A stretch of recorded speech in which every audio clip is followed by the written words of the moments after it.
참여할 수 있도록 사역을 주시고, 아멘.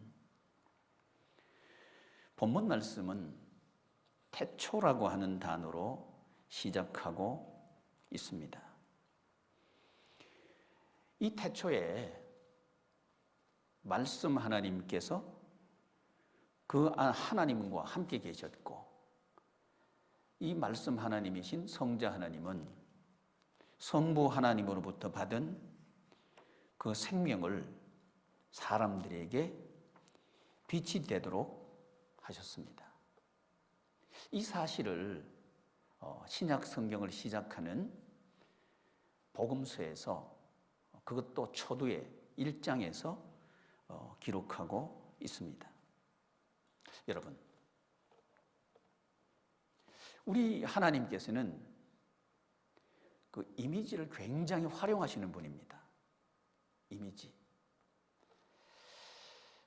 우리 남성들 말이죠. 우리 현빈이밖에 없네. 현빈아, 너 그 선 보러 갈 때 밤에는 절대 가지 마라. 왜 그래요? 빛발이거든, 빛발. 가정에 있는 우리 지체들 웃었는지 모르겠어요.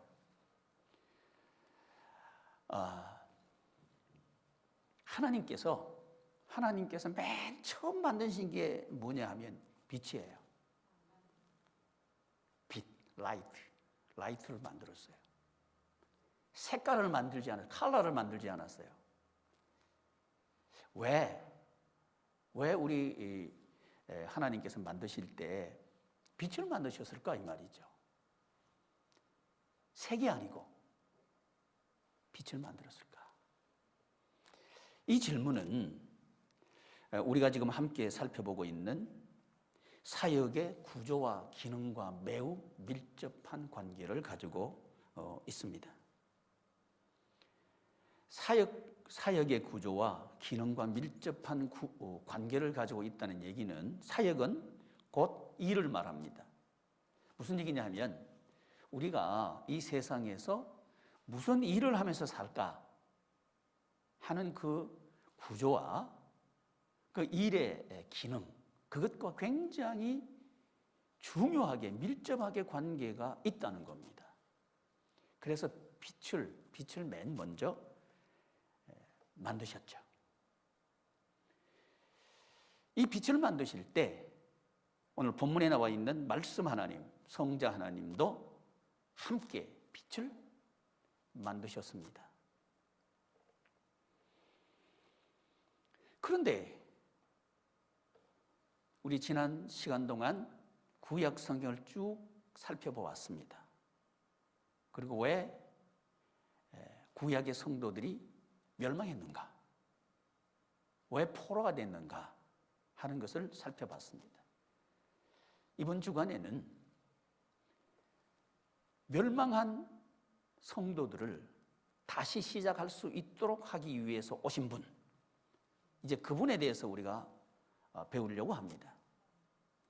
성자 하나님에 대해서 배울 텐데요. 특별히 무엇과 견주어서 살피려고 하느냐 하면, 구조와 기능. 무엇의 구조와 기능? 사역의 구조와 기능과 연관해서 예수님 오심이 도대체 뭔 말인가 하는 걸 살펴보려고 합니다. 이유가 뭐냐 하면, 우리가 왜 살아가는가? 무슨 일을 하면서 살아갈 것인가? 그러면 내가 일하는 데는 그 구조가 있단 말이죠. 그 구조. 이 구조는 나에게 어떤 의미인가? 이 구조. 우리는 21세기를 살고 있어요. 21세기를 살고 있는 내게 있어서 사역은 도대체 어떤 의미인가? 내가 살아가면서 일을 하는 것은 내 인생에 있어서 도대체 뭔가 하는 이야기를 우리가 하려고 하면, 우리가 살아가고 있는 구조에 대해서 이해를 해야 합니다. 이 구조에 대해서 우리에게 시사하는 게 그게 이미지인데요. 이미지는 무언가를 나타내요. 자, 교회 그러면 교회를 상징하는 심볼이 뭐죠? 십자가죠. 십자가를 똑 이렇게 건물에 십자가를 걸어 놓으면 사람들은 그 건물을 머릿속에 그리는 거예요. 저 건물은 예배당이구나 하고 그 내용을 미루어 그 심볼을 보고 미루어 판단하고 짐작하고 그리고 선택하는 거죠. 나 저기 들어갈 거야. 이 말은 무슨 얘기죠? 나 예수님 믿을 거야 하는 얘기가 되겠죠. 이와 같이 상징, 그 상징 또는 심볼 또는 빛, 이건 상징성이 있어요. 이 상징성은 이미지를 갖는다고요. 이 이미지 그리고 상징이 무엇과 관계가 되느냐? 그건 뭐냐면 구조와 기능과 관계가 있다는 얘기입니다. 그래서 우리 하나님께서는 맨 먼저 만드신 게 이미지. 무슨 이미지? 생명의 이미지가 무엇인가 하는 걸 우리에게 가르쳐 준 거죠. 생명의 구조가 어떤 구조인가 하는 걸 가르쳐 준 거죠. 이 생명의 구조로 사는 건 도대체 무슨 일을 하면서 사는 건가? 기능에 대해서 우리에게 가르쳐 준 거죠. 우리 학생들은 공부를 하고 있습니다. 그게 일이겠죠? 우리 장년들은 제각각 삶의 현장에서 일을 하고 있습니다. 그게 일이겠죠? 어떤 사람은 주부로서 가정에서 일을 하겠죠. 그게 일이겠죠. 어떤 사람은 일터에서 회사에서 일을 할 겁니다. 그게 일터겠죠. 일을 하겠죠. 이 일을 왜 하는가 하는 그것을 한꺼번에 함축적으로 나타내 보여주는 게 빛이라고 하는 거예요. 그래서 우리는 이 시간에 빛에 대해서 좀 구체적으로 살펴볼 필요가 있다고 여깁니다. 혹시 여러분 제가 질문을 할게요. 빛의 삼원색을 아시나요? 빛의 삼원색, 삼원색, 세 가지 원색. 한번 얘기해봐요. 얘기해봐. 우리 저 예배위원들만이라도 얘기해봐. 저 줌에 있는 사람들은 뭐 잘 안 보이니까 잘 모르겠고 여기 있는 사람들은 뭐 몇 명 안 되니까 그냥 물어봅니다. 빛의 삼원색, 색의 삼원색 말고 색깔의 염료의 삼원색 말고 그건 빨로파고 빨간색, 노란색, 파란색 그거는 이제 그 염료의 색깔의 삼원색이고 그거 말고 빛의 삼원색 말이에요. 빛의 삼원색.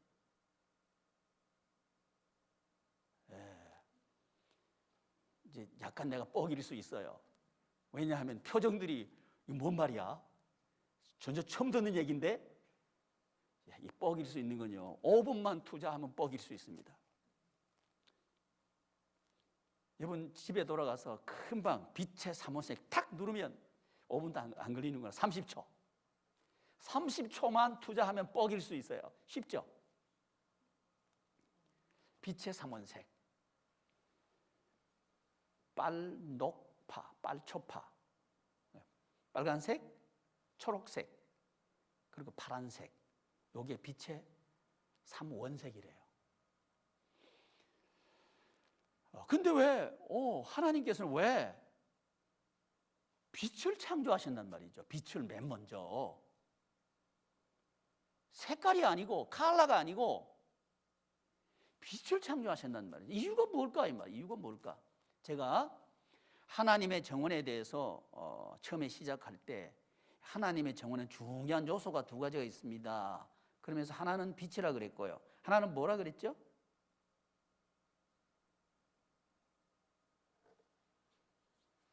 빛. 그리고 물. 그런 얘기를 하면 했을 거예요. 야, 목사님 그 처음 듣는 얘기인데요. 그러면 제가 또 아주 또 할 일이 많아졌습니다. 뭐 계속 얘기해도 돼. 1년 내내 하나님 정원의 중요한 요소는 빛과 물입니다. 물과 다음 주에도 또 해도 돼. 이제 아시는데 대답 안 하신 줄 제가 알고 있습니다. 빛과 물이다. 그래서 이 빛이 정원에서 얼마나 중요한지 몰라요. 빛이 말이죠. 우리 사람이 살아가는데 얼마나 중요한지 몰라요. 빛이 비치지 않으면 금방 우울해져요.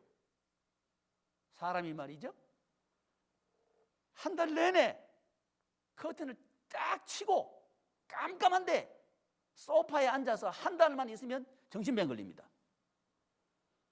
왜?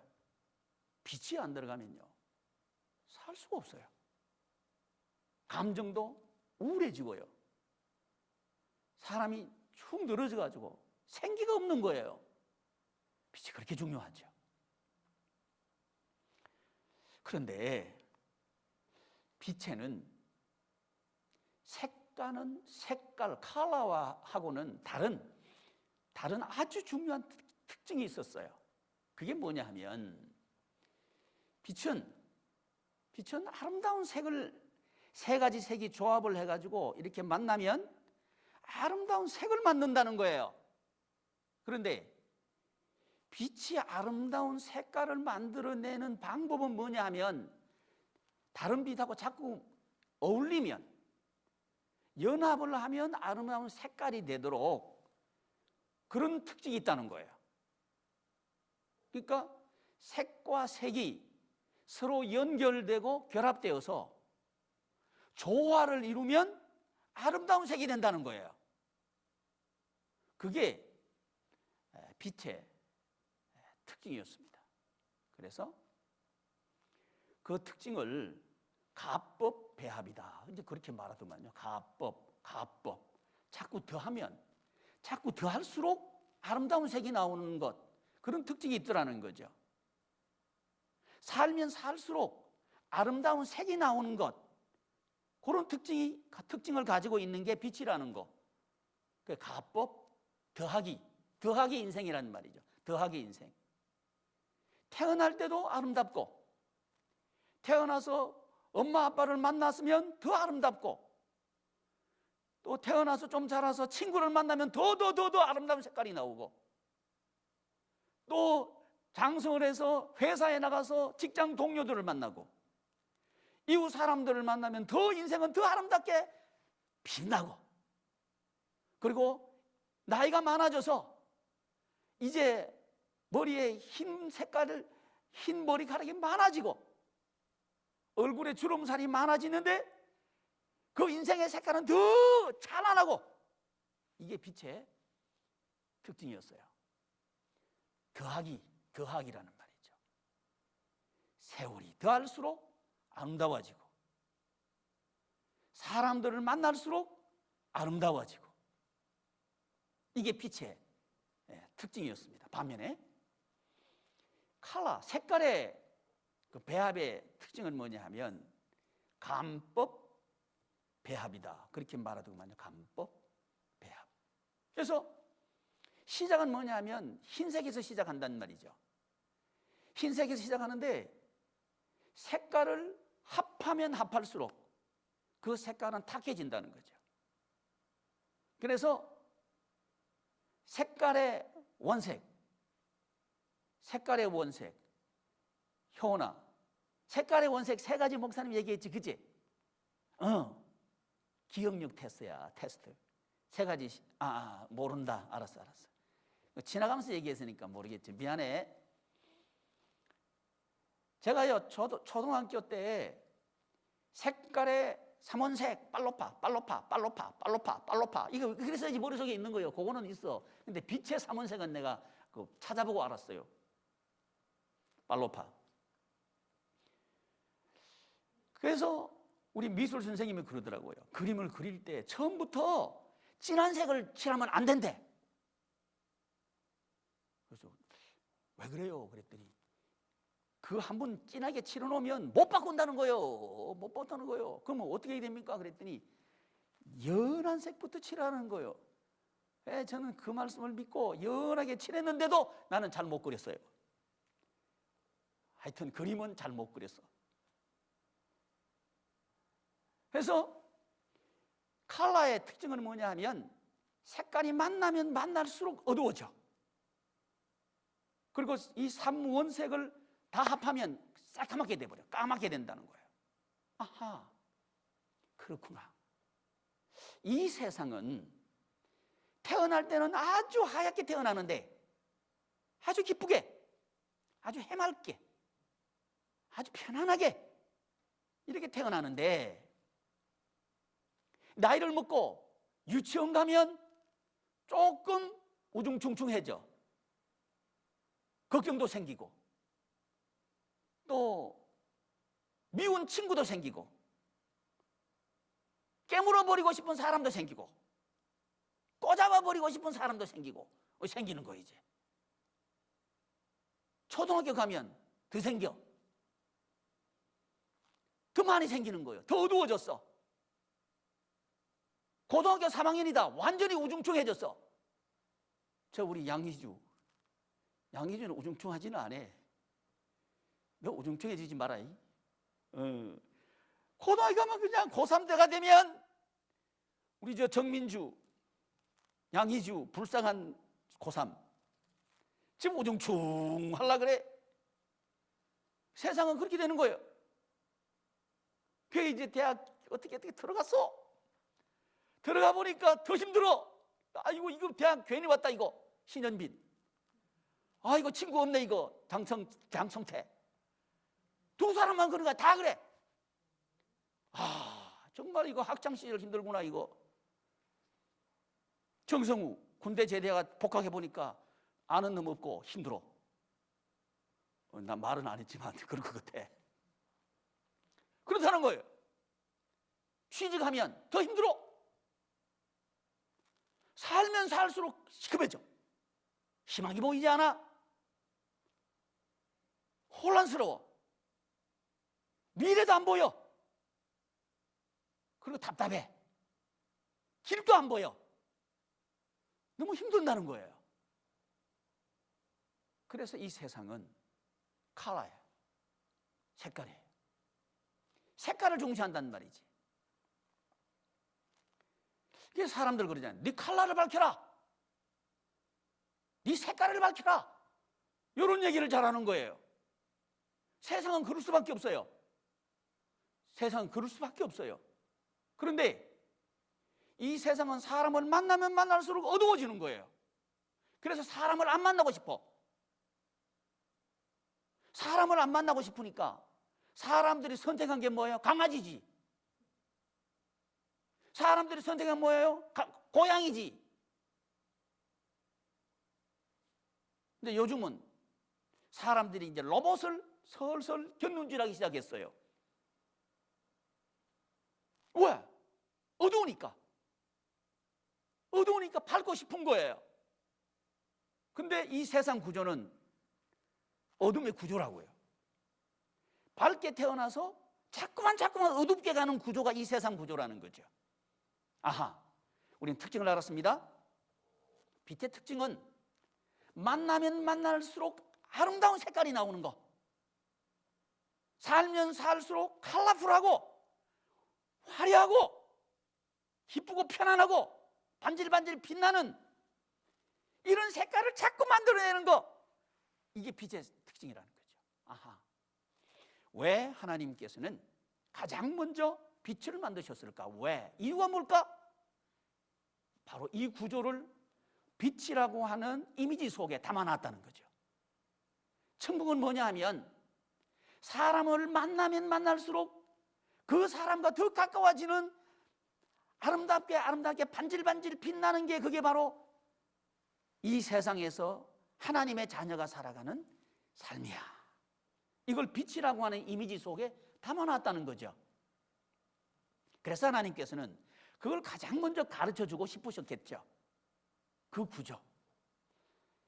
또 하나는 뭐냐 하면 이제 그 특징, 방향성에 대해서 제가 먼저 말씀을 드렸고 그다음 구조에 대해서 말씀을 드리면 이 세 가지 색깔이 제각각 있을 때는 빨강, 초록, 파랑 뿐입니다.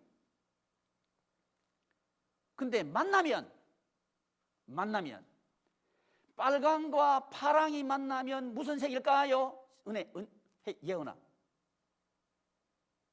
빨강, 파랑이 만났다. 아? 후와! 야, 난 공부해서 하는데 넌 그냥 나오네. 대단했어요. 그렇죠. 보라가 나오는 보라. 그렇구나. 그 아름다운 색이 나오는 거예요. 만나면. 만나돼서 하나가 되니까 무슨 색이 되더라? 하얀색이 되더라. 빨간색, 초록색, 파란색이 완전히 하나가 되니까 흰색이 되더라. 이게 빛의 조화예요. 흰색이라는 이미지는 굉장히 중요한 이미지입니다. 성경에서 하나님의 백성들을 흰옷 입은 하나님의 자녀 이렇게 말씀하고 있어요. 흰옷 입었다. 흰옷 입었다. 하나님의 백성을, 성도를 흰옷을 입었다. 이렇게 말씀하고 있어요. 뭔 얘기일까요? 지금 오늘 본문 말씀을 참고하면 태초에 말씀이 계셨는데 이 말씀은 성자 하나님이고요. 이 성자 하나님 안에 생명이 있었습니다. 근데 이 생명이 사람들에게는 무엇이다? 빛이다. 이렇게 말씀하고 있는 게 사람에게 빛이다. 그러면 이 빛은 하나님의 생명이 사람에게 나타난 게 빛이에요. 그렇다면 하나님은 어떤 하나님인가 봤더니 성부 하나님, 성자 하나님, 성령 하나님 이렇게 세 분 하나님이 계신데 이 세 분 하나님이 각각 떨어져 있는 구조로 계시는 게 아니고 세 분이지만 한 분으로 계시더라는 거예요. 이게 삼위일체입니다. 한 분으로 계시더라는 거죠.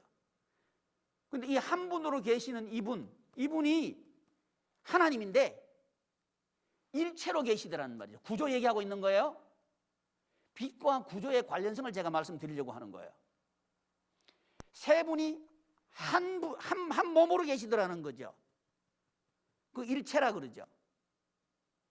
빛이 빨간색, 초록색, 파란색이 하나가 돼버리니까 무슨 색이 되더라? 흰색이 되더라. 그래서 성도를 보고 뭐라 그러냐? 흰옷 입은 백성이다.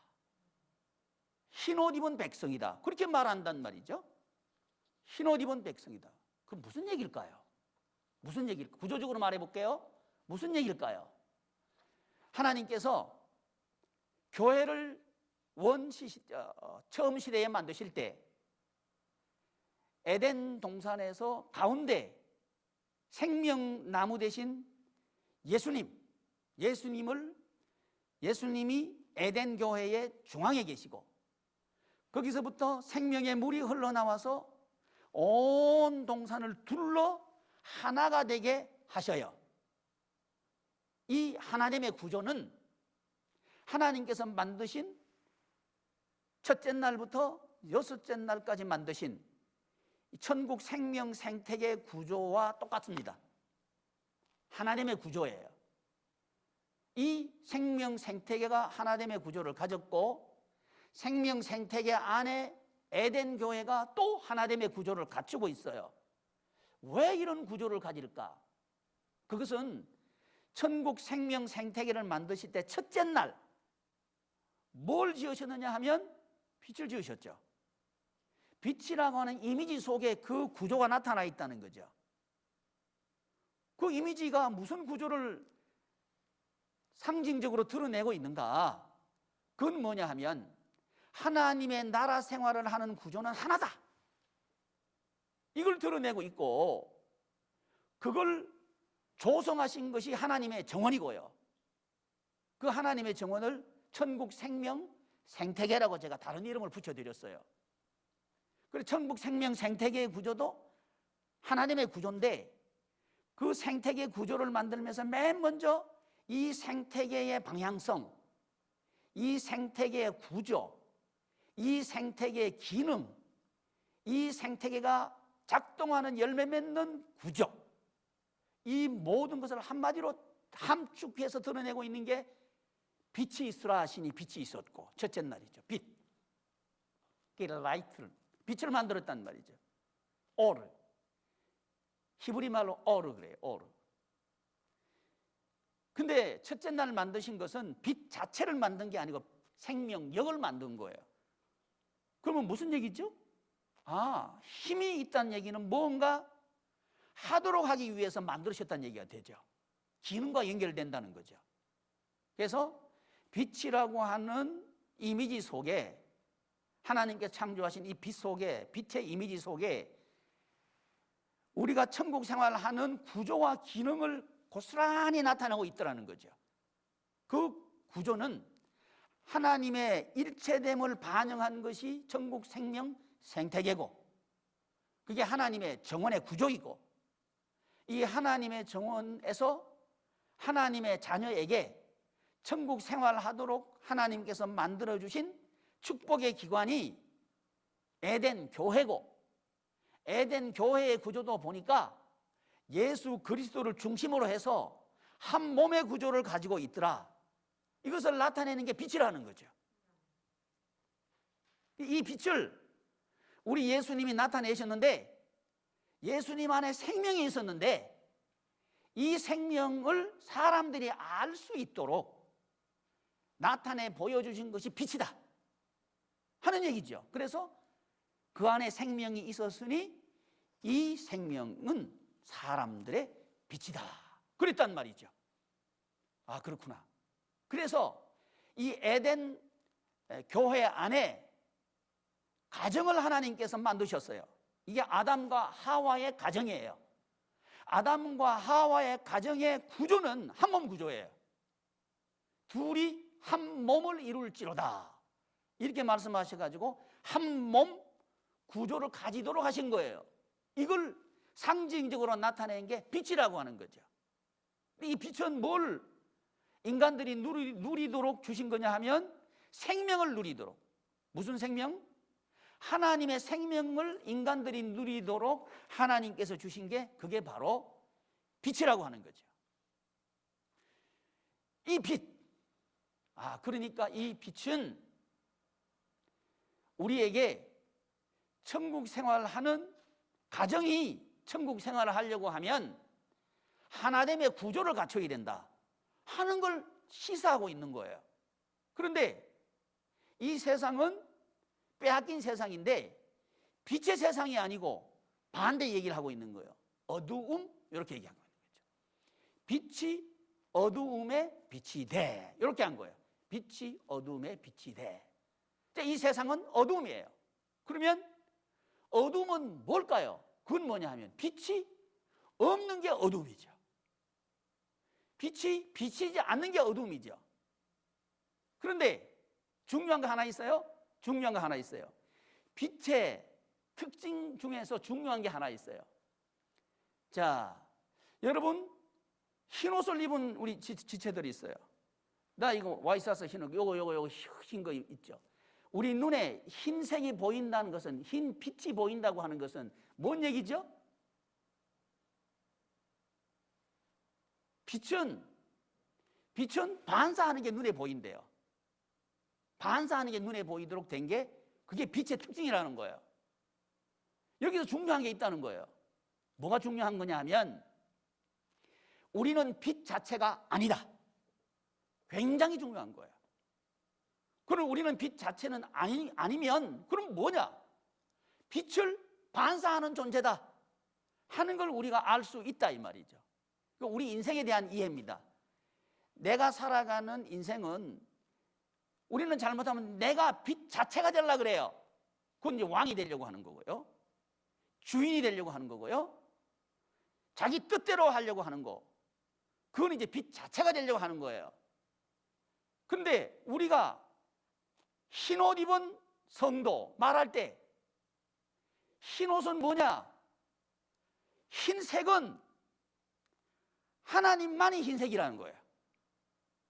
성부 하나님, 성자 하나님, 성령 하나님이 완벽하게 하나가 될 때 그때 나타나는 게 흰색이라고 하는 거예요. 흰 빛이란 말이죠. 근데 그걸 우리에게 하나님 비춰주시면 우리가 그걸 드러낼 때 흰 옷을 입게 되는 거죠. 저 사람이 흰 옷을 입었구나 이렇게 사람들은 알아먹는 거죠. 하나님의 생명이 우리에게 비칠 때 비친 것을 우리가 그대로 반사할 때, 비칠 때, 그때 사람들은 저 사람은 성도다 이렇게 알아먹는다는 거죠. 구조적으로 말씀을 드리면 교회가 담임 목사님, 목자, 목원, 부모, 자녀가 완벽하게 조화를 이루어서 하나가 될 때, 그때 어두움은 저거 빛이구나 알아먹는다는 거죠. 이게 빛과 이 천국 생활하는 구조와 관련성이라는 거죠. 또 우리 하나님께서 삼위 하나님이 한 분이 되셔가지고 일하는 현장, 지역교회, 목장교회, 가정교회, 개인교회, 일터교회, 이것이 하나가 될 때 그때 반사가 되는 거예요. 뭐가? 하얀 옷이 반사가 되는 거예요. 그러면 사람들은 뭘 알아먹어요? 생명이 무엇인지 알게 되는 거죠. 이 세상은 생명을 몰라요. 왜요? 어둠이니까. 어둠이니까 몰라요. 이 세상은 왜 모르냐 하면 색깔을 하얀색에서 시작하는데 색깔을 입힐수록 어두워져 버리는 것만 아는 거예요. 그러니까 사람들은 뭐라고 생각하냐면 사람을 자꾸 만나면 마음이 어두워진다. 요건 아는 거예요. 사람은 살면 살수록 마음이 걱정이 많아진다. 이게 이제 그것밖에 몰라요.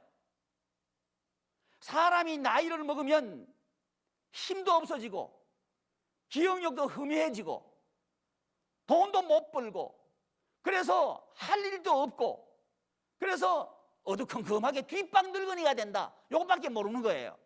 왜? 칼라니까. 이 세상 사람들이 알아먹는 세상의 구조는 칼라 구조예요. 그러니까 이 구조에서는 자꾸 만나면 만날수록 어두워지는 거예요. 그러니까 안 만나고 싶은 거예요. 근데 혼자서는 못 사니까 강아지하고 살아버리는 거지. 지금 그 시대가 된 거예요. 시대 얘기는 제가 시간이 없기 때문에 나중에 기회가 되면 좀 더 구체적으로 적용할 때 말씀을 드리겠지만, 어쨌든 이 세상 사람들은 자꾸 어두워진다는 걸 알아요. 우리 저기 중학생, 고등학생, 대학생만 돼도요 엄청 어두워졌어요. 엄청 어두워졌어. 누구랑 비교해서 어두워졌냐? 시우 진솔하게 비유하면요 엄청 어두워졌어. 그냥 완전히 시커먼해졌어. 근데 시우 진솔이보다 이제 그 이문정 딸 하리하고 비교하면 시우하고 진솔이는 어두워졌어. 그 노인네가 다 들어앉아 있어요. 목사님 머리에 올라앉아 있어가지고요. 아이고 날 가지고 놀라 그래요. 그냥. 그 나는 즐겁게 또 이렇게 해주지. 그게 또 즐거워. 어쨌든 칼라예요, 칼라. 그러니까 이 세상 사람들은 자기 칼라를 나타내려고 그래요. 그거 어두워지는 거예요. 투쟁하는 거죠. 투쟁하는 거죠. 자기가 중요한 거예요. 성경 얘기해 볼까요? 원시시대 때 사람들은 자기가 좋아하는 사람으로 아내를 삼고 그랬거든요. 자기가 좋아하는 자기 색깔이에요. 자기 색깔을 가지고 사는 게 맞지. 이해가 되죠? 그렇죠? 그런데 성경은 뭐라고 빠져 죽었죠. 자, 지금도 저는 마찬가지로 보는 거죠. 지금도 이 원시시대 노아가 살던 그때보다 지금은 더하다는 거예요. 더 자기 칼라가 뚜렷해졌어요.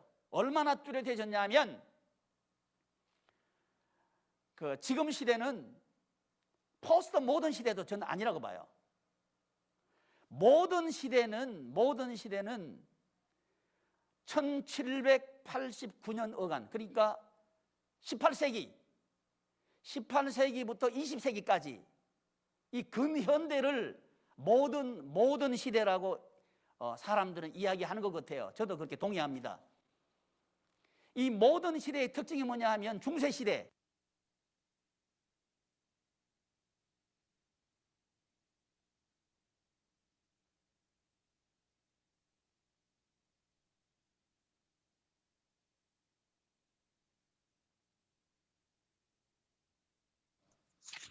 하나 둘 셋, 하나 둘 셋. 예.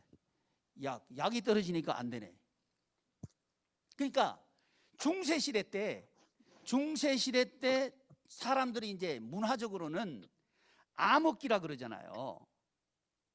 그럼 왜 이 암흑기인가? 중세 천년을 암흑기라 하는 이유가 뭐냐 하면 그때는 전제 군주 시대란 말이죠.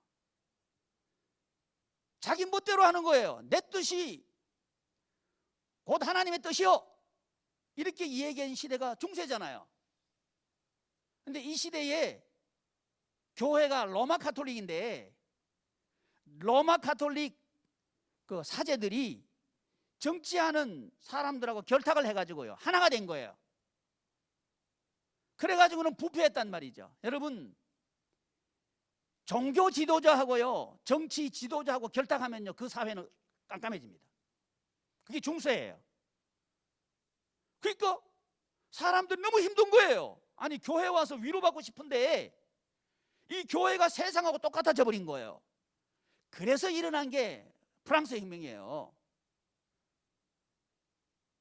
프랑스 혁명이 뭐냐 하면 너무 고생한 거예요. 누구한테 고생했어요? 전제 군주한테 고생한 거예요. 루이 16세, 그 전에 루이 14세, 15세 고생한 거예요. 짐이 곧 국가다 그러면서 지가 하는 말이 곧 법이요. 그러니까 내가 곧 길이요 진리요 생명이에요. 하나님 아니요. 근데 여기에 대해서 교회가 아니야 그 이래거든. 네가 뭔 길이고 네가 뭔 진리냐 이래 이랬는데 교회가 입을 빡 다물고 오히려 추정해버린 거예요. 그러면 안 된단 말이죠. 이게 중세 천년이에요.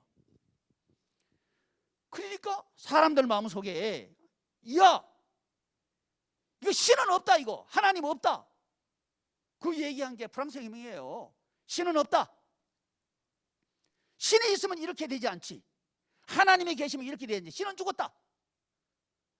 그래서 나온 게 뭐냐 하면 이성주의, 인간중심주의, 계몽주의, 이게 쭉 나온 게 근현대란 말이죠. 이 시대를, 그러니까 이 시대의 특징이 뭐냐 하면 그 앞에 시대를 부정해버리는 거죠. 그 앞에 시대는 뭐냐 하면 야, 하나님은 계셔, 에이 없어, 이게 근현대의 특징이에요. 20세기, 그러니까 무 자르듯이 딱 자를 수 있는 건 아닌데 2000년 되기 전에까지 약 200년 동안은 그렇다는 거죠. 그거 부정하는 거예요. 권위 부정. 아이고 목사님 틀렸어, 신부님 틀렸어, 정치하는 사람들 틀렸어. 그래서 일어난 거예요. 그래서 나온 게 민주주의예요. 민주주의. 절대 군주가 아니고 백성이 주인이다. 군주가 주인이 아니고 백성이 주인이다. 그게 프랑스 혁명이죠. 그래서 사람들이 중요하게 생각한 게 뭐냐 하면 평등이에요. 평등이다. 그러니까 프랑스 혁명의 특징은 하나님 인정하지 않는 거예요. 그리고 평등이 중요해졌어요.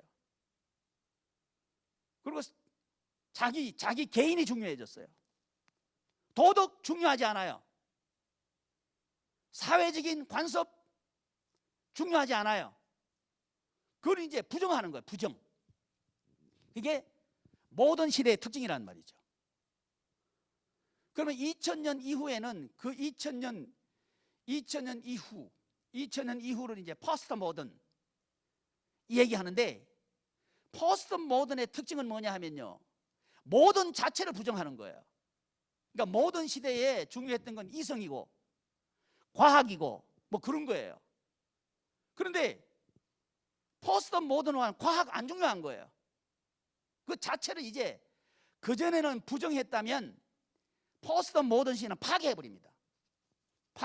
학교 가면 이제 그전에는 학생들이 선생님 권위를 부정했어요. 에이, 저 선생님 선생님도 아니요, 이렇게 했다면 이제 포스트 모던 시대 특징은 뭐냐면 선생님을 내다 꽂아 버리는 거예요. 선생님을 막 패뿌리고 막 고발해버리고, 그게 이제 짱이에요. 짱. 학교 가면 그런 애들이 이제 인기가 있어요. 그게 포스트 모던의 파괴한다는 파괴. 부모님 권위 인정하지 안 해. 그게 이제 모든 시대예요. 근데 그러니까 2000년 이후에 우리 부모님을 잘 들어야 돼요. 그 시대적인 흐름을 얼른 알아야 우리 아이들의 현 주소를 알아요. 우리 아이는 괜찮겠지. 천만의 말씀. 똑같아요.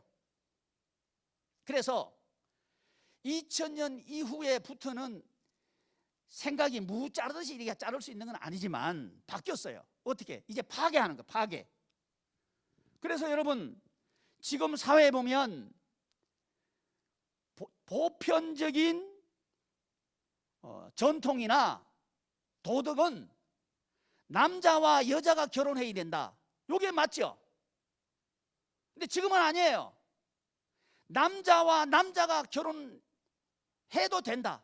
그걸 인정해야 된다. 한금 들어간 거예요. 인정 안 하면 죄를 짓는 거다. 불법이다. 감옥에 집어넣어버리는 거. 이거 이제 법 만들려고 그러는 거예요. 우리나라 지금 그거 하려고 그러고 있어요. 지금 국회에 계류 중에 있어요. 국회의원들 말이죠. 거기 발의하는데 나도 발의한다. 그 어떤 정당들이 그거 하고 있어요. 그거 시대적인 특징이란 말이죠. 그러면 뭘 파괴하는? 가정이 파괴되는 거죠. 전통적인 가정의 구조, 제가 우리나라 주거 형태 설명하면서 1인 가구가 40%가 정도 된다. 그 말씀 드렸죠. 그 시대의 현상을 제가 왜 말씀드렸냐 하면 무관하지 않아요.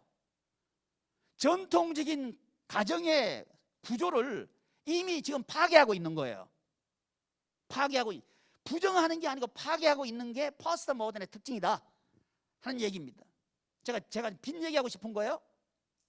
그런데 이런 시대를 살고 있는 사람들의 삶의 모습을 보면 어둡다. 굉장히 어둡다는 거예요.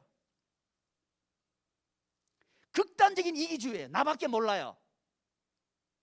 다른 사람이 뭐라 하는 거. 여러분 얼마 전까지만 해도 우리나라는요 전철에 가면 경로석 그래놨죠.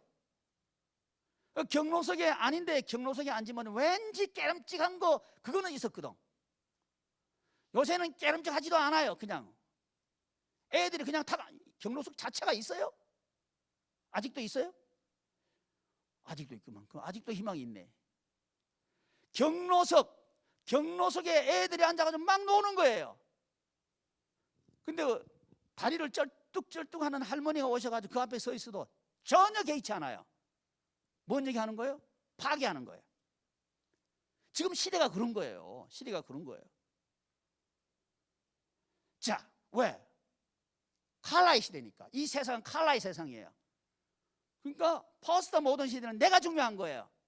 내가 앉는다는데 똑같이 돈 내고 내가 앉는데 노인네들은 돈도 안 냈잖아요. 무임승차 해놓고 돈 낸 내가 앉겠다는데 뭐 그래 말이 많아요. 이런 얘기겠죠.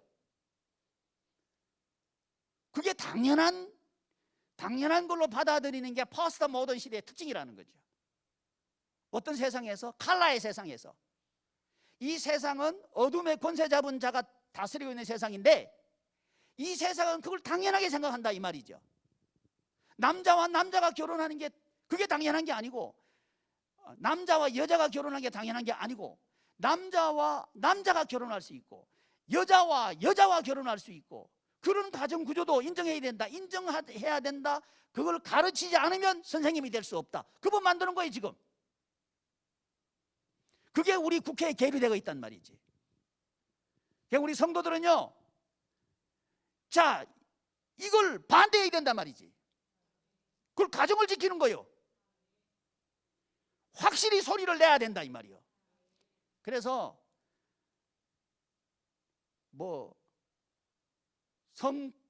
성평등 무슨 법 한번 들어가 봐요. 그거 발의한 사람이 있으면 그런 사람 국회의원 사무실에 전화해서 항의를 해야 돼. 그런 사람들 많이 모아가지고 그걸 발의 못하도록 해야 돼. 그게 우리 가정을 지키는 거고 우리 아이들을 지키는 거란 말이지. 왜? 어둡게 만드니까. 우리는 밝게 살고 싶은데 어둡게 만드니까, 어두운 구조로 만드니까 우리가 그렇게 하면 안 된다는 거지. 그게 뭐냐? 왜 그래야 됩니까? 말할 때 우리는 흰옷 입은 백성이요. 정체성 얘기하는 거예요. 정체성. 그래서 우리가 하나님의 나라 생활을 하려고 하면 첫 번째 중요한 거 있다? 그거 정체성이다. 그 말씀을 드렸잖아요. 그죠? 흰옷 입은 사람하고 검은 옷 입은 사람하고 어찌 한단 말이지. 살면 살수록 밝아지는 인생하고 살면 살수록 어두워지는 인생하고 어찌 같단 말이지. 지금 그 얘기하고 있단 말이지. 우리 예수님이 오신 이유가 뭐냐? 우리는 빛의 자녀다. 이걸 깨닫게 해주고, 그래서 살면 살수록 빛나고 사람을 만나면 만날수록 즐겁고 이런 멋진 인생이 있다 하는 걸 우리에게 가르쳐주고 싶어서 빛을 만드셨다 이 말이지. 그리고 우리 생명 대신 예수님이 오셔가지고 그 안에 생명이 있었는데 이 생명이 사람들의 빛이다. 빛이다. 여러분, 이 빛은 말이죠, 섞이면 섞일수록 밝아지는 겁니다. 모이면 모일수록 밝아지는 겁니다. 이런 특징이 있다는 거죠. 시간적으로 살면 살수록 밝아지는 거예요. 할렐루야. 하나님의 나라의 성질은 그렇습니다. 그러려고 하면 우리는 이 사역의 구조와 기능, 이걸 알아야 되는데 잘 모르니까 우리 예수님이 오셔가지고 빛이라고 하는 이미지를 통해서 우리에게 이 구조와 기능을 가르쳐주고 계시는 거죠. 이번 한 주간 동안 우리는 이 빛에 대해서 배울 거예요. 이 빛의 성질에 대해서 배울 거고, 야, 이렇게 빛나는 삶인데 내가 어둡게 살았구나. 그래서 바꾸면 되는 거죠. 바꿀 수 없는 건 뭐냐 하면 우리 머릿속에 빛이 있는 게 아니고 컬러가 있는 거예요. 자기 컬러. 한 가지 특기만 있으면 된다. 컬러예요. 그 특기 가지고 하나님께서 주시는 밝음은 못 만들어요. 아무리 노래를 잘해가지고 세계의 인기를 끌어도요, 마음이 밝지는 못해요. 왜? 컬러의 세상이니까. 구조 얘기하는 겁니다. 컬러의 세상에서는요, 아무리 탑 클래스에 올라가도 올라갈수록 어둡습니다. 올라갈수록 두려워요. 떨어질까 봐 두렵고, 밀려날까 봐 두렵고, 걱정스럽고, 염려되고, 불안하고, 초조하고, 그게 세상이에요. 왜? 컬러의 세상이니까. 근데 우리가 사는 정원은, 하나님께서 만드신 정원은 라이트의 세상이에요. 컬러의 구조가 아니고 라이트의 구조예요. 이 라이트의 구조는 뭐냐? 모일수록 좋다. 아멘. 그래서 성경이 그런 거예요. 모이는 것을 패하는 어떤 자들처럼 하지 말아라. 왜? 그게 빛의 성격이에요. 빛의 특징이에요. 그러니까 우리는 이런 권세가 있는 거예요. 그래서 요한복음 1장 12절에 이걸 영접하면, 이걸 어둠에 비쳤는데 어둠은 빛을 전부 반사하지 않는 사람이죠. 이거 어둠이에요. 그죠? 삼위 하나님의 빛을 반사하는 건 흰옷 입은 사람이고요, 이 흰옷 입었다 하는 건 승리를 말해요. 승리. 그래서 요한계시록에 보면, 계시록 3장 5절에 보면 이기는 자는 이와 같이 흰 옷을 입을 것이요. 할렐루야. 저와 여러분들이 이기기를 하나님은 원하십니다. 이기는 자는 이와 같이 흰 옷을 입을 것이요, 내가 그 이름을, 할렐루야, 그 이름을, 요한복음 1장 12절에 보면 영접하는 자, 곧 그 이름을 믿는 자들의 이름이 뭡니까? 사역이죠. 그래서 우리는 사역의 구조와 기능을 빛이라고 하는 이미지를 통해서 실질적으로 우리가 올해 2021년도에는 배우고, 이 승리함으로 흰옷을 입는 저와 여러분들 되기를 바랍니다. 흰옷을 입을 것이요, 내가 그 이름을 생명책에서, 할렐루야, 반드시 흐리지 아니하고 그 이름을 하나님이 얼마나 좋으시면 그 이름을, 그 이름을, 그 이름을, 그 이름을 계속 얘기하실 거예요. 내 아버지 앞과 내 아버지 앞과 그 천사들 앞에서 시인하리라. 할렐루야. 우리 예수님께서 사망 권세를 이기시고 승천하실 때 사도행전 16장 5절에 그 모습을 이렇게 기록하고 있습니다. 올라가실 때에 제자들이 자세히 하늘을 쳐다보고 있는데 흰 옷 입은 두 사람이 저희 곁에 서서, 할렐루야, 흰 옷 입은 사람 뭐예요? 승리. 저와 여러분들이 이 세상에서 까만 거에서 승리하길 바랍니다. 살면 살수록 어두워지고 살수록 두려워지고 살수록 혼란스러워지는 이것을 승리하는 흰옷을 입은 여러분 되시기를 바랍니다. 그러려고 하면 우리는 알아야 된다는 거지. 뭐예요?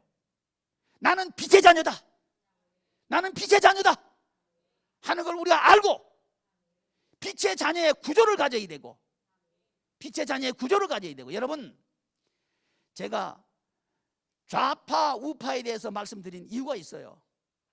제가 그 설교 잘 안 했어요.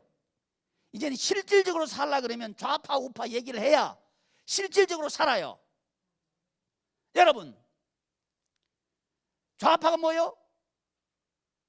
프랑스 혁명에서 시작된 게 좌파요. 우파는 시작이 어디예요?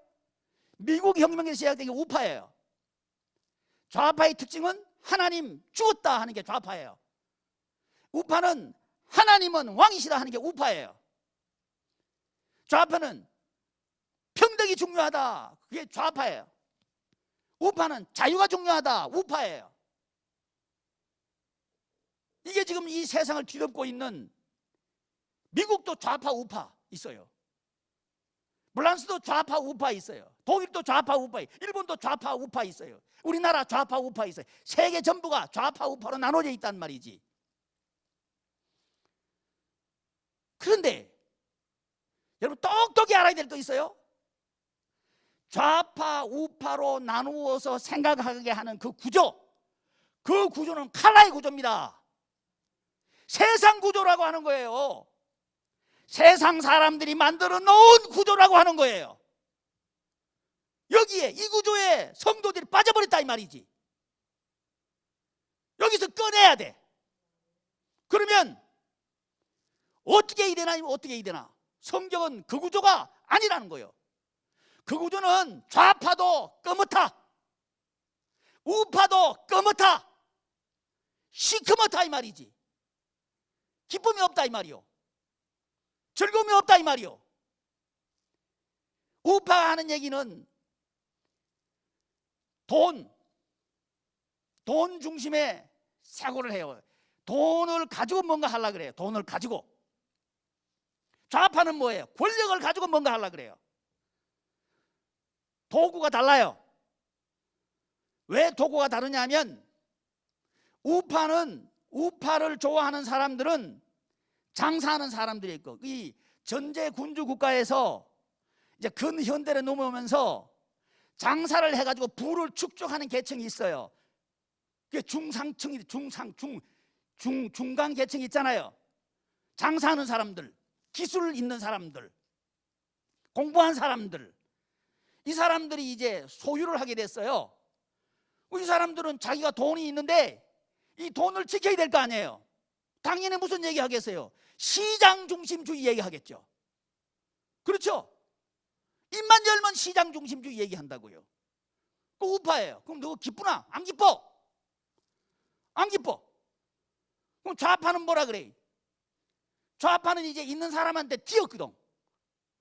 어떻게 하면 저 가지고 있는 사람들 걸 뺏어가지고 우리 나누어 가질까? 이게 관심이에요. 그래서 공평, 평등 이 얘기하는 거예요. 그래서 뭐 하느냐? 정권을 잡으려고 그래. 잡아가지고 뭐 하려고 그래? 법을 바꾸려고 그래. 법을 바꿔가지고 뺏으려고 그래. 뭐 있는 사람들 돈 뺏으려고 그래. 그게 역사요. 그런데 그걸 좌파라 그러는데, 그랬을 때 좌파가 가는 곳마다 가난해졌다 이 말이지. 막스, 레닌, 스탈린 이 사람들 했던 러시아 연맹, 소비에트 연맹, 소련, 구소련, 그거 무너졌어요. 왜 무너졌냐면 나눠주니까 얼마나 좋아요. 처음엔 좋다 그랬어. 점점 가다 보니까 가난해지는 거예요. 나눠줄 게 없어진 거예요. 그래서 무너져 버렸어요. 중공은 그걸 이렇게 보고 있다가, 옛날 중국 되기 전에 중공이요. 중공은 그걸 가만 보니까 자기도 망할 것 거든. 그러니까 뭐라 그래? 백묘, 흑묘 그랬단 말이지. 사회주의 하기는 하는데 시장 경제를 받아들이자. 이제 이건 시장 경제는 우파 얘기예요. 이거 받아들이겠다 하면서 한 얘기가, 고양이가 하얀색이면 어떻고 까만색이면 어떠노, 잘 살면 되지 않나. 이게 흑묘 백묘예요. 그게 지금 중국이에요. 이 좌파 사상이 남미로 들어갔어요. 얼마 전 얘기예요. 제가 어릴 때만 해도요, 아리엔이는요 아주 선진국이었어요. 근데 지금 아리엔은요 완전히 가난해져 가지고 이거 못 벗어나고 있어요. 베네수엘라 마찬가지예요. 베네수엘라요, 석유가 생산돼 가지고요, 석유만 가지고도 얼마든지 먹고 사는 나라 베네수엘라예요. 근데 사상이 공평하고 분배하자, 얼마나 좋아요. 근데 가난해져 버린 거예요. 왜 그럴까 이 말이지. 왜 그렇죠? 목사님 이상하네요. 그건 하나님의 창조 질서하고 안 맞다는 거예요. 왜 안 맞느냐? 나눠주는데 좌파의 핵심적인 잘못이 뭐냐 하면 인간이 나눠주려고 그러는 거예요. 인간은 공평하지 않아요. 인간은 시커멓다니까. 자기 욕심을 채려요. 그러니까 자기들 편끼리 다 가져가니까 다 나누고 찌끄레기만 나눠주는 거예요. 찌끄리만 던져주고 너 죽지 않을 만큼만 나눠주고 나머지 좋은 건 다 차지하는 거예요. 그래서 저는요 이제 우리나라를 굉장히 우려하는 편입니다. 러스쿨 안 돼요. 제 개인적인 입장은 고시 이제 부활해야 돼요. 고등학교 나온 사람도 고시 합격해가지고 길을 열어줘야 되고, 돈 없는 사람도 할 수 있도록 열어줘야 돼. 그게 고시제도예요. 그 고시제도를 없애버리고 러스쿨 만드는 거 잘못된 거예요. 자기들끼리 하겠다는 얘기거든. 성적의 정신에 안 맞아요. 그리고 제 개인적인 입장에서는 학교 평준화 이거 틀렸어요.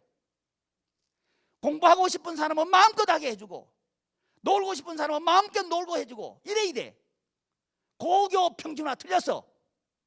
어쨌든 이건 좌파적인 생각이요. 평등은 맞아. 근데 그렇게 하면 안 된다는 거예요. 뭘 구속하면 안 돼? 자유를 속박하면 안 돼. 이거 하나님이 주신 인간의 권리예요.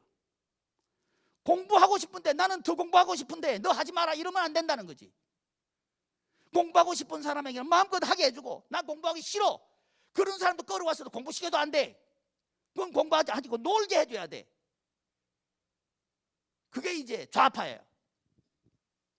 현실이죠. 그런데 좌파의 교육정책, 좌파의 부동산 정책, 좌파의 경제정책이나 우파의 교육정책, 우파의 부동산 정책, 우파의 이 경제정책 모두 다 두드려 합쳐가지고 뭐다? 새카맣다, 까맣다 이 말이지. 결론적으로 구조가 아니다. 구조는 빛의 구조가 아니고 칼라의 구조다. 이걸 우리 성도님들이 알기를 바랍니다. 그런데 아멘은 하지만 여러분 가정에다 보면 우파가 있어요. 우파가 뭐예요? 돈 중심으로 말하는 게 우파요. 주로 누가 우파인가? 돈 벌어오는 사람이 주로 우파요. 내가 돈 안 주면 사나 봐라, 요 우파요. 좌파는 뭐예요? 지금 돈 나갈 때가 한두 군데인지 알아요. 세금도 내야지, 학비도 내야지, 쌀도 사야 되지, 고기는 안 먹고 사나, 다 사야 되는데 돈도 안 주고 돈 내놔라. 요거 좌파예요. 비슷하게 맞아떨어지죠. 여러분 우리 성도들의 가정에도 그게 들어와 있는 거예요. 무슨 구조예요? 칼라의 구조예요. 그러니까 그 가정이 새카맣다 이 말이지. 아 목사님 지금 12시 20분이에요. 빨리 끝내세요. 나 더 하려고 그래요. 우리 시우가 빨리 끝내라 그래도 더 해야 된다 이 말이지. 그래서 가정에도 좌파가 있고 우파가 있는 거예요. 그러니까 까맣다 이 말이지. 가정에 평안이 없어. 흰색이 뭔지 알아요? 평화, 평화, 평안, 순결, 기쁨, 요걸 상징하는 게 하얀 빛이에요. 가정에 평화가 없어. 맨날 불안해. 왜? 좌파 우파가 싸우고 있으니까. 그럼 자녀들은 뭐냐? 눈치가 구단. 자, 돈 나올 때가 어디냐? 돈 가지고 있는 사람이 우파예요. 열심히 일하는 사람이 우파 아니요. 열심히 일을 했는데 돈이 전부 엄마한테로 싹 들어가. 돈 나오는 데가 엄마한테서 나와. 그러면 누가 우파요? 엄마가 우파요. 그러면 자녀들은 누구한테 들러붙어? 엄마한테 들러붙어. 우파에게 붙었다가 좌파에게 붙었다가. 그게 가정이에요. 가정은 작은 국가예요. 그러니까 이 구조를 바꿔야 된다는 거지. 칼라의 구조가 아니고 라이트의 구조로 바꿔야 된다는 거지. 남편과 아내가 만나면 기쁘고, 할렐루야. 다투는 게 아니고 기쁘고, 부모님과 자녀가 있으면 말이 안 통하는 게 아니고 있으면 있을수록 좋고, 아멘. 이게 라이트의 구조라는 거죠. 그렇게 하려고 하면 우리는 우리 하나님께서 만드신 이 정원의 구조를 알아야 되고 기능을 알아야 되는데 모르니까 빛이라고 하는 이미지를 통해서 하나님께서 우리에게 가르쳐주기를 원한다는 거죠.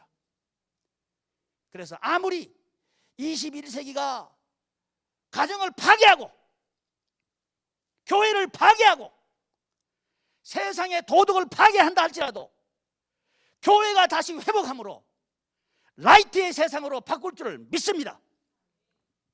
실질적으로 우리 양해문 교우들의 가정이 2021년도에는 그렇게 되기를 축복합니다. 하나님께 영광을 돌려드리고 가정에는 기쁨이 넘치고 살수록 살만하고 늙으면 더 기쁘고. 아멘 했어요? 근데 청년들은 아멘 안 하니 아직 멀었다 이거지. 그래, 경험하기 전에는 모르는 게 사람이니까. 그래서 여러분, 우리 승리합시다. 흰옷 입읍시다. 그래서 우리 아이들은 공부하는데 승리하는 공부하기를 바랍니다.